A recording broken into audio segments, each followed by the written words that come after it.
नमस्कार and welcome to study glows my dear friends. मैं हूं Prashant Mapwani. I hope you learning good.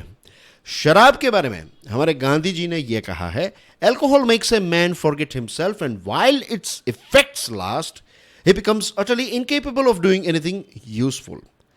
जब कोई व्यक्ति शराब के नशे में होता है तो वो अपने आप को भूल जाता है, वो क्या है, अपना कैरेक्टर, सारी चीज़ें चली जाती है।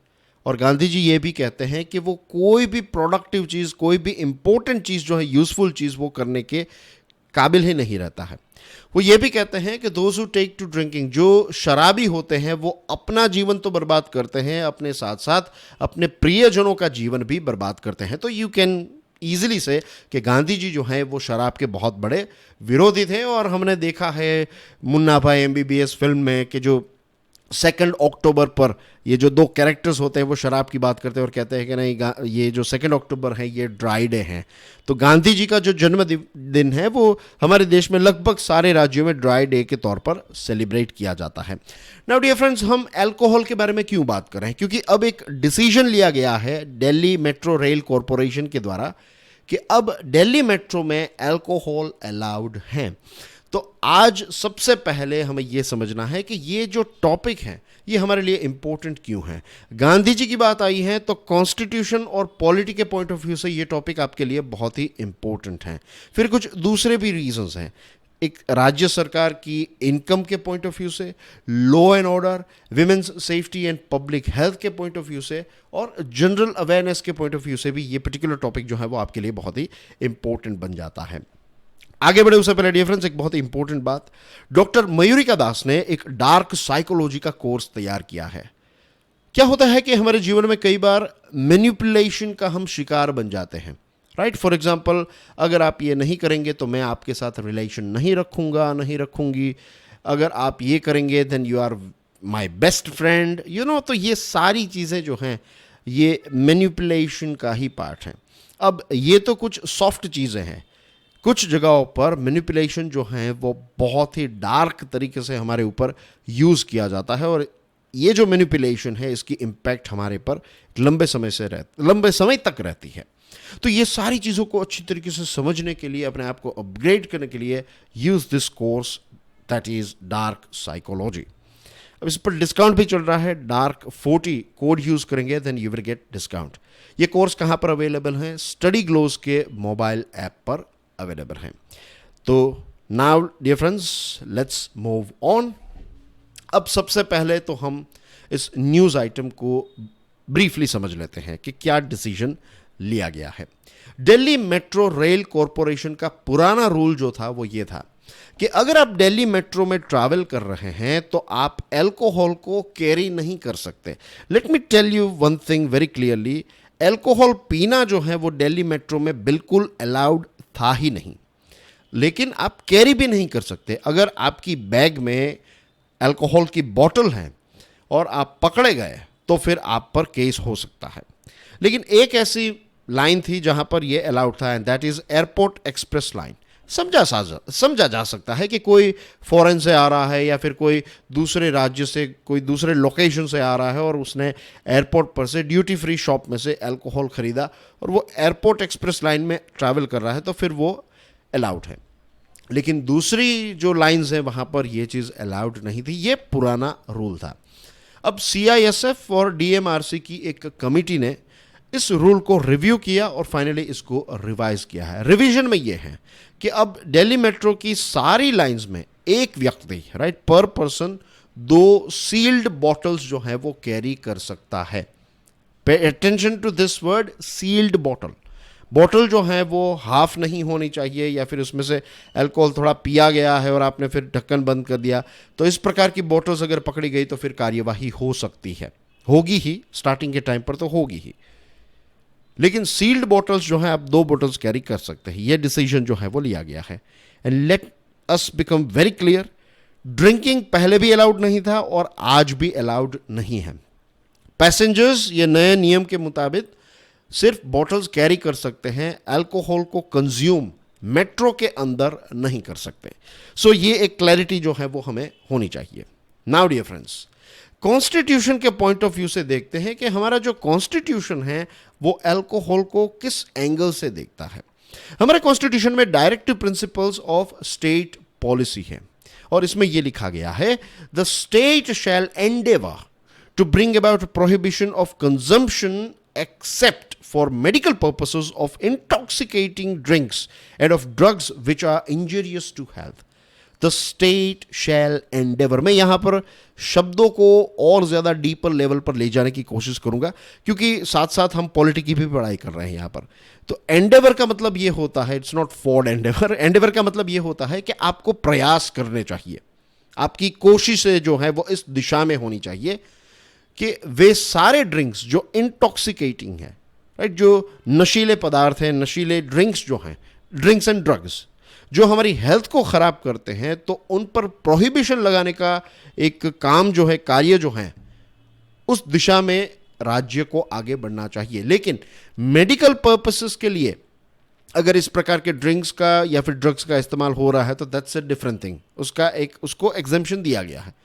लेकिन एन्जॉयमेंट के लिए या फिर नशे के लिए अगर इस प्रकार की चीज़ों का कंजम्पशन किया जा रहा है तो directive principles of state policy ये कहती है कि इसको रोकने का प्रयास जो है वो राज्य को करना चाहिए. मैं बार बार ये चीज़ जो है वो रिपीट इसलिए कर रहा हूँ क्योंकि अब ये चीज़ अगर आप समझ गए हैं then now you will understand कि अल्कोहल जो है वो हमारे कॉन्स्टिट्यूशन की निगाहों में और हमारे देश की, इंडियन स्टेट, यहां पर एक राज्य की बात नहीं हो रही है, we are talking about Indian state as a country. तो कॉन्स्टिट्यूशन और इंडियन स्टेट की जो आंखें हैं या फिर उनके नजरिए से, उनके पॉइंट ऑफ व्यू से, ये अल्कोहल जो है ये एक अनडिजायरेबल ईविल है और इसको रेगुलेट करना चाहिए.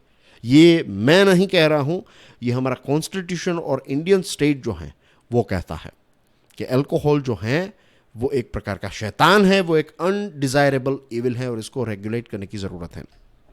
7th शेड्यूल जो है हमारे कॉन्स्टिट्यूशन का वो क्या कहता है कि अल्कोहल जो है ये एक राज्य का विषय है, ये एक स्टेट सब्जेक्ट है.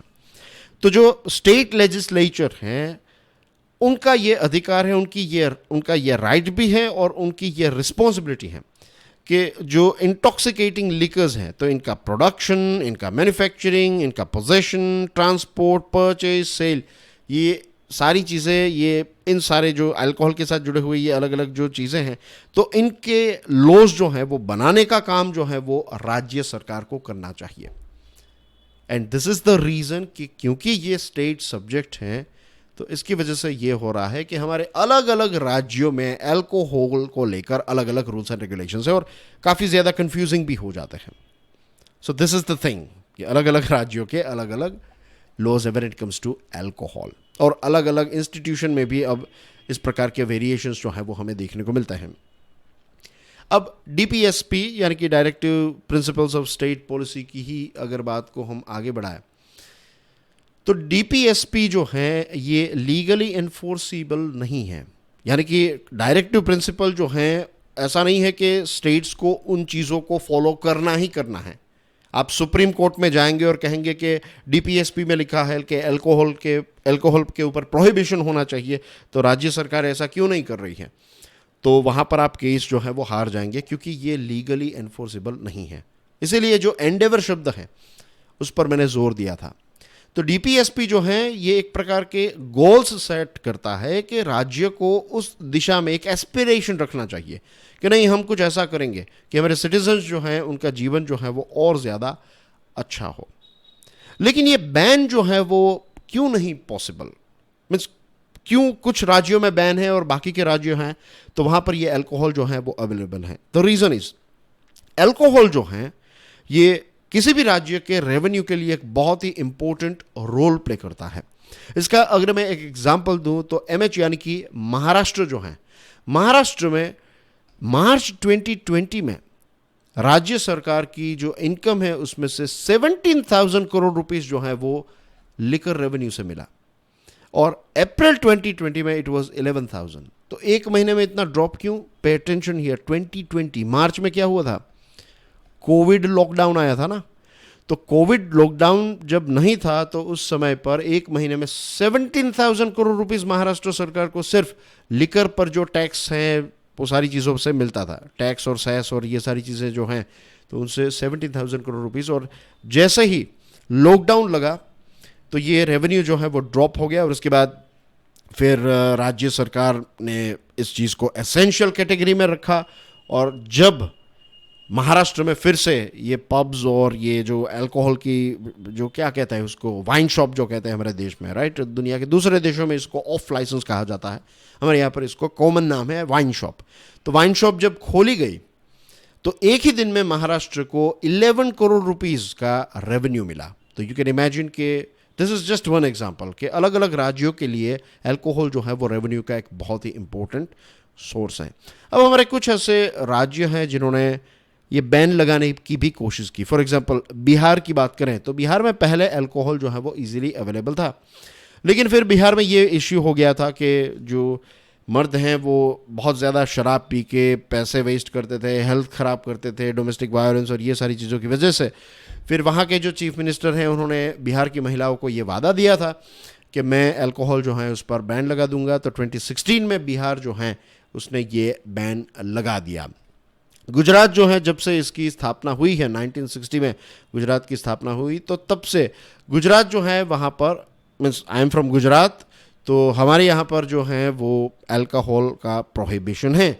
लेकिन कुछ लोगों के पास या फिर बहुत सारे लोगों के पास जो वेल कनेक्टेड हैं तो उनके पास परमिट्स होती हैं, और इलीगली गुजरात में हर जगह पर शराब जो है वो अवेलेबल हैं। और ये एक हकीकत भी है कि प्रोहिबिशन जो है वो, मुझे गुजरात के बारे में पता है कि यहाँ पर काम नहीं कर रहा है। अगर आप लेट्स से बिहार या फिर किसी ऐसे राज्य से हैं जहाँ पर अल्कोहल बैन है तो बताइए मुझे कमेंट सेक्शन में कि आपके वहाँ पर क्या सिचुएशन है। फिर लक्षद्वीप जो है तो यहाँ पर 99% से ज़्यादा पॉपुलेशन जो है वो मुस्लिम पॉपुलेशन है, तो लक्षद्वीप में अल्कोहल जो है वो बैन है। लेकिन एक जगह पर है, एक आइलैंड है जिसका नाम है बेंगराम। तो बेंगराम आइलैंड जो है तो यहाँ पर अल्कोहल अलाउड है, बाकी पूरे लक्षद्वीप में अलाउड नहीं है। मिज़ोरम की बात करें तो 2019 में मिज़ोरम जो है वो फिर से ड्राई स्टेट बन गया। उससे पहले 2015 में ये ड्राई स्टेट जो था, मीन्स उससे पहले ड्राई स्टेट था, फिर इसको हटाया गया, फिर नई सरकार आई तो फिर से इसको 2019 से इसको ड्राई स्टेट बना दिया। तो कुछ 18 ईयर्स के लिए यहाँ पर प्रोहिबिशन था और फिर अलाउ किया गया और फिर प्रोहिबिशन आ गया। तो इस प्रकार की चीज़ें हैं। नागालैंड की बात करें तो 1989 में नागालैंड ने मॉरल और सोशल रीजंस की वजह से सिटीजन्स के गुड के लिए, सिटीजन्स के भलाई के लिए नागालैंड ने 1989 में बैन लगा दिया। केरला में बात चल रही थी 2014 में, उस समय के जो चीफ मिनिस्टर थे चैंडी साहब, तो उन्होंने कहा कि मैं अल्कोहल पर बैन लगा दूंगा, लेकिन फिर ये चीज़ जो है वो इम्प्लीमेंटेशन में नहीं आई है। कुछ जगहों पर पार्शियल बैन्स हैं। फॉर एग्जांपल कर्नाटका की बात करें तो जो कंट्री मेड एरेक्स हैं, जो आप कह सकते हैं एक प्रकार का देसी दारू जो है वो वहाँ पर अलाउड नहीं है। लेकिन अगेन कांतारा फिल्म देखी है ना, उसमें जो हीरो होता है वो देसी दारू ही पीता है, और सिर्फ हीरो नहीं पूरा गांव जो है वो देसी दारू ही पीता है। तो बहुत सारी जगहों पर ये भी अवेलेबल है। फिर महाराष्ट्र में जो वारदा और गढ़चिरौली है वहाँ पर ये 2 डिस्ट्रिक्ट्स में अवेलेबल नहीं है, मीन्स अलाउड नहीं है। मणिपुर की बात करें तो इसमें भी कुछ 4 डिस्ट्रिक्ट्स हैं जहाँ पर अल्कोहल जो है उसका बैन है। तो कुछ जगहों पर पार्शियल बैन है। तो ये सिचुएशन है हमारे देश की। Now dear friends, dry states तो हमने देख लिए। अब ये जो दिल्ली मेट्रो का जो डिसीजन है तो इस पर क्या एक प्रतिक्रिया आई है। तो ये जो लेटेस्ट डिसीजन है इसकी वजह से महिलाओं के जो एक्टिविस्ट हैं वो इस डिसीजन से काफ़ी ज़्यादा नाराज़ हुए हैं। उनका कहना यह है कि महिलाओं की सेफ्टी को लेकर अगर इस चीज़ को देखा जाए तो ये एक बहुत ही गलत स्टेप लिया है।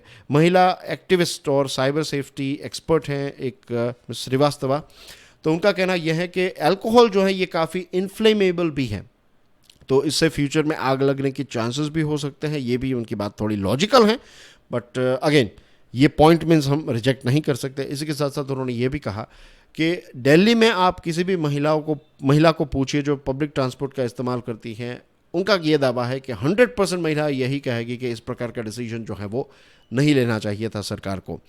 जो डीसीपी है मेट्रो के जी राम गोपाल नाइक, उनका कहना यह है कि हमारे कुछ ऐसे प्रोविजंस हैं कि अगर किसी ने अल्कोहल कंज्यूम किया और वो दिल्ली मेट्रो में गया तो फिर उसके ऊपर फाइन लगेगा and things like that. But we know कि इतनी बड़ी पॉपुलेशन है, आप कितने लोगों को पकड़ेंगे। तो हमेशा से ये प्रोहिबिशन जो है उसमें हमें उतना अच्छा रिजल्ट जो है वो किसी भी राज्य में किसी भी जगह पर देखने को नहीं मिला है। प्रोहिबिशन जो है उसके कुछ फ़ायदे भी हैं। फॉर एग्जांपल बेनिफिट की बात करें तो बहुत सारी स्टडीज़ ने ये बताया है कि जिन जगहों पर शराब नहीं मिलती है या फिर पहले मिलती थी और फिर बंद की गई, तो वहाँ पर डोमेस्टिक वायलेंस के केसेस जो हैं उसमें एक बहुत बड़ा ड्रॉप हमें देखने को मिला है। ये सबसे पॉजिटिव अगर कोई चीज़ है प्रोहिबिशन की तो इट इज़ दिस वन। मैं गुजरात से हूँ तो लेट मी टेल यू, अगर गुजरात में शराब जो है वो अलाउ किया जाए तो फिर गुजरात जो सेफ्टी के लिए जाना जाता है कि रात 3, 4, 5 बजे भी एक लड़की जो है वो हमारे शहर में कहीं पर भी जा सकती है, राइट, बहुत ही सेफ एनवायरनमेंट है, तो ये चीज़ जो है वो शायद ना हो, क्योंकि गुजरात के कल्चर में जब से गुजरात की स्थापना हुई है तब से ये अलाउड नहीं है। गुजरात के समाज में भी ऐसा है कि लोग जो है वो जो लोग कंज्यूम करते हैं शराब को तो वो छिप छिप कर करते हैं, राइट, खुलेआम जो है वो शराब आज भी इन जनरल सोसाइटी में एक्सेप्टेबल नहीं है। तो इसकी वजह से कहीं ना कहीं क्योंकि ये बैंड है तो लोग जो हैं जो शराबी हैं वो थोड़े कंट्रोल में रहते हैं, तो वायलेंस और क्राइम जो है वो कम होता है, राइट। पीने के बाद जो क्राइम किया जाता है वो थोड़ा कम रहता है गुजरात में। लेकिन एविडेंस तो ये भी कहते हैं कि प्रोहिबिशन की वजह से ब्लैक मार्केट पैदा होती है। Again I am from Gujarat, तो गुजरात की ही बात करूँ तो बहुत बड़ी ब्लैक मार्केट है, राइट, गुजरात में when it comes to alcohol. और क्राइम्स की बात करें तो ऑर्गेनाइज्ड क्राइम्स जो हैं, कुछ ऐसे माफियाज, कुछ ऐसे ग्रुप्स भी हैं, राइट, जो बहुत बड़ी क्वांटिटी में गुजरात में अल्कोहल, गुजरात ही नहीं, आई एम श्योर बिहार और दूसरी जगहों पर जहाँ पर अवेलेबल नहीं है वहाँ पर भी यही सिचुएशन है कि वहाँ पर जो गैंग्स होती हैं वो अल्कोहल को प्रोवाइड करती है और पूरा नेक्सस रहता है। प्रोहिबिशन का दूसरा जो एक नेगेटिव पॉइंट है वो ये है कि जो पैसे वाले लोग हैं वो तो अच्छी बॉटल्स जो है, अच्छी क्वालिटी की बॉटल्स जो है वो मंगवा लेंगे, लेकिन जो गरीब लोग हैं उनके हाथ फिर ये इस प्रकार का जो आप कहते हैं कि जो इन्फीरियर क्वालिटी का जो शराब है वो उनके हाथ लगता है और फिर लट्ठा कांड और इस प्रकार की चीज़ें जो है वो हमें देखने को मिलती हैं। तो दोस्तों आई होप आज की इस डिस्कशन से हमने इस पर्टिकुलर चीज़ को समझा और इसी के साथ साथ पॉलिटिक के विषय में भी थोड़े हम अंदर उतरे और देखा कि हमारा कॉन्स्टिट्यूशन जो है वो अल्कोहल को किस नज़र से देखता है। आई एम प्रशांत मावानी। मैं स्टडी ग्लोज और क्यूरियसली एजुकेशन ये 2 यूट्यूब चैनल हैं जहां पर मेरे वीडियोस आपको देखने को मिलेंगे। And dear friends, do check out this dark psychology course by doctor Mayurika Das. Dark 40 coupon code का इस्तेमाल जरूर कीजिएगा। And I will see you soon with some more interesting topics. Till then enjoy your studies. God bless you all. जय हिंद।